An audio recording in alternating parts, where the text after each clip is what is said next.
चाय पीने के ऊपर, चाय के ऊपर चर्चा करने के लिए चाय भी पिए, यहाँ पे बातचीत भी की है उसमें। अब आगे देखेंगे जो भी होगा। तो विधानसभेत जरांगे पाटील आणि तुम्ही एकत्र आम्हाला दिसणार आहात का?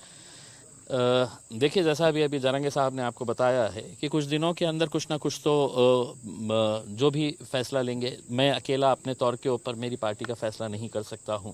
जरांगे पाटिल साहब की सबसे अच्छी बात यह है कि जब भी उन्होंने कोई फैसला लिया है, अपने समाज के साथ चर्चा करके, समाज के जिम्मेदारों के साथ चर्चा करके उन्होंने फैसला लिया है। उसमें हमारी सिर्फ उम्मीद यही है, हमारी सिर्फ ख्वाहिश यही है कि आज महाराष्ट्र में जो राजनीतिक परिस्थिति है, जितने भी एस्टैब्लिश्ड पॉलिटिकल पार्टीज़ है या जो प्रस्थापित नेता लोग हैं, इनका लोगों का विश्वास इनके ऊपर से ख़त्म हो चुका है।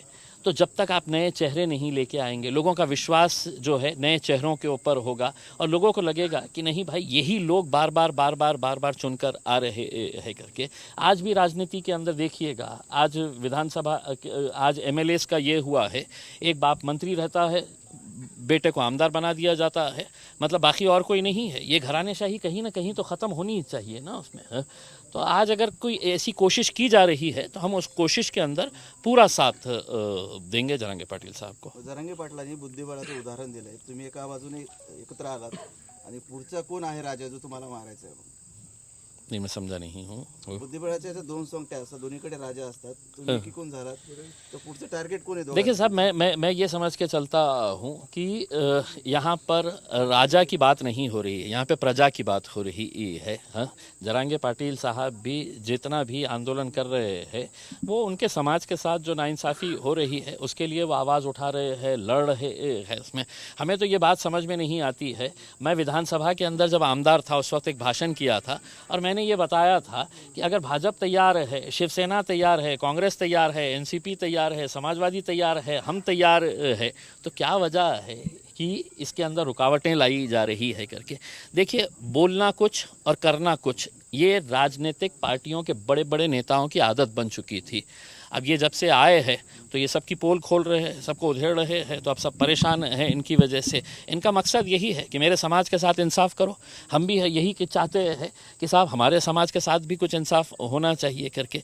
और जब दो लोग का कॉमन गोल रहेगा, ऑब्जेक्टिव एक रहेगा उसमें, तो यकीनन इनके साथ लोग जुड़ रहे हैं, हम भी इनके साथ जुड़ेंगे। जरांगे पाटलांनी 14 विनेत्या आरक्षणाचा लढा सुरू ठेवलाय, त्यांना आरक्षण भेटलं नहीं, त्याचा साफ दावा है कि देवेंद्र फडणवीसांनी मराठा समाजाला फसवले। देखिए, मैं है तो अकेले सिर्फ देवेंद्र फडणवीस साहब के बारे में ये नहीं कहूँगा, मैं कहूँगा कि भारतीय जनता पार्टी की नीति जो है वो लोगों को समझ में आ चुकी है। कॉन्स्टिट्यूशनल अमेंडमेंट अगर करने का है, केंद्र सरकार के पास जाने का है, मैं तो आपको यहाँ तक ये कहता हूँ कि उस वक्त नरेंद्र मोदी साहब ने यहाँ के एक बड़े नेता को बुलाकर ये कहा था कि ये आंदोलन मराठा समाज का किसी भी हालत के अंदर दिल्ली तक नहीं पहुंचना चाहिए करके, यहीं का यहीं इसको रखना चाहिए करके। तो उनकी नीति रही है ये, लेकिन अब वो एक्सपोज हो चुके हैं बहुत हद तक, जो है सबको समझ में आ रहा है कि इसके पीछे किसकी साजिश है, क्या षड्यंत्र रचे जा रहे हैं करके। उसमें मैं तो आपको शुरुआत से ही कहा हूँ ना, भारतीय जनता पार्टी है और उनके जितने भी है नीचे से लेके ऊपर तक, ये सभी लोगों की साजिश है। आपका अलायंस हो सकता है? देखिए, मैंने है तो आप सीधे तरीके से वो पूछ रहे हैं, मैंने आपको हर चीज़ का जवाब दे चुका हूँ। अलायंस का मतलब क्या होता है? जब आप एक कॉमन गोल को हासिल करना चाहते हैं, और वो कॉमन गोल क्या है करके, समाज के अंदर अगर हमको परिवर्तन लेके आने का है, आज जो जाति धर्म के नाम के ऊपर जो घटिया राजनीति यहाँ पर देखने को मिल रही है, मुझे खुशी इस बात की है, मैंने जरांगे पाटिल साहब के तमाम ऐसे भाषण सुना हूँ, कहीं पर भी वो ये नहीं कहते हैं कि साहब ये समाज ने वो समाज के ख़िलाफ़ बोलना चाहिए, हाँ, ये धर्म ने दूसरे धर्म के बारे में कुछ बात करना चाहिए। हाँ, उनका एक गोल है, उनकी एक सोच है कि भैया हमको रहना सबको साथ में ही है करके। उसमें उन्होंने कितने उदाहरण अपने गांव के दिए हैं यहाँ पर कि उनके गांव के अंदर किस तरीके से अच्छा, लेकिन आज क्या वजह है कि महाराष्ट्र के अंदर जाति धर्म और मज़हब की दीवारें खड़ी की जा रही है, उसको कहीं ना कहीं गिराना चाहिए। और वो कौन गिरा सकता है? जो एस्टैब्लिश लीडरशिप है उनसे हमारी उम्मीदें ख़त्म हो चुकी है, तो जो नई लीडरशिप डेवलप हो रही है, अगर वो वो प्रामाणिक है और जिसको मैं जरांगे पाटिल साहब के अंदर देखता हूँ, तो मुझे भी ऐसा लगता है कि एक नई पहल हो रही है, क्यों ना हमें कोशिश करके देखें करके। जरांगी पाटिल की जो आंदोलन था उसका जो फायदा है मुस्लिम तबके के बच्चों को भी मिला है।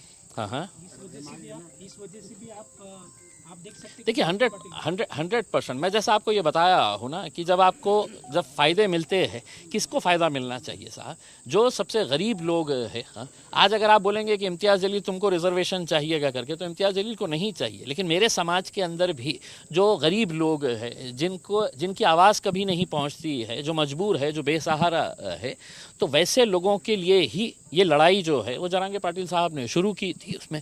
और कभी भी मैंने आपको जैसा बताया, मैं दोबारा आपको दोहरा रहा हूँ, अगर वो ये कहते कि साहब ने ये समाज बराबर नहीं है, मैं मेरे समाज के बारे में, उन्होंने हमेशा सभी समाज को साथ में लेने की बात की है।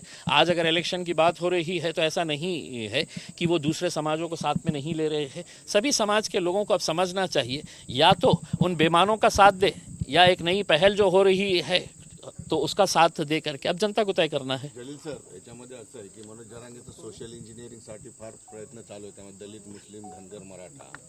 तुम्हाला वाटते की ही सिच्युएशन आताची जी आहे ते योग्य आता गणित बसू शकतं, योग्य संधी आहे? मला असं वाटतं की 2024ची ही जी निवडणूक आहे याच मुद्द्यावर असणार आहे की आज महाराष्ट्रामध्ये किंवा देशामध्ये जे आज जाती धर्माचा तेढ निर्माण करण्याचा जे प्रयत्न सत्ताधारी आणि विशेषकर भारतीय जनता पार्टीकडून जे सुरू आहे ते कुठेतरी थांबायला पाहिजे. आणि आज सगळ्यात जास्त महाराष्ट्राला काय आवश्यकता आहे तर सोशल इंजिनिअरिंगची. म्हणजे सगळे जाती धर्माचे कोणत्याही माणसाला एकमेकाशी द्वेष करायचं नहीं है. उनको अपनी रोजी रोटी से है तो फिक्र ये है, परेशान है, किसान परेशान है. ऐसे हालात के अंदर कौन जाति धर्म के बारे में है तो सोचते रहेगा अगर उनका पेट खाली ही है तो उसमें. तो अगर सबके बारे में अगर सोच रहा है कोई तो हम यकीनन उसको पूरी तरीके से साथ देंगे. और हमारा यही कहना है कि 2024 का इलेक्शन जो है वो सभी जाति धर्म और हम सब एक है. हमें है कि मैं भारतीय हूं, इस मुद्दे के ऊपर लड़ना चाहिए, वरना आपको तो लड़ाने के लिए बैठे हुए ही है सत्ताधारी जितने भी बैठे हैं. जरांगे पाटील आपल्या भाषणात नेहमी म्हणतात की मुसलमानांनी कुणाला घाबरायची गरज नाही, मुसलमानाचं कुणी काही वाकडं करू शकत नाही. देखिए यही कसं बघतात? नहीं, मुसलमानाकडे घाबर. मैं यही कहना चाह रहा हूं कि मैं आज अगर चौथी मर्तबा अगर जरांगे पाटिल साहब से मिलने के लिए आया हूं तो कहीं ना कहीं मेरे दिल में भी उनके लिए एक आदर का स्थान बना है. और इसलिए आदर का स्थान बना है कि वो इंसानियत के लिए बात कर रहे हैं.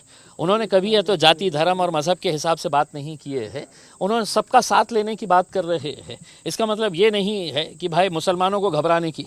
हाँ, उनका पैगाम यही है कि दलितों तुमको भी घबराने की ज़रूरत नहीं है, ओबीसी समाज को भी किसी को भी घबराने की ज़रूरत नहीं है. सिर्फ आपको समझने की ज़रूरत है कि आपके खिलाफ जो साजिशें रची जाती है और उसके ज़रिए कैसा राजनीतिक फ़ायदा उठाया जाता है वो ख़त्म होना चाहिए.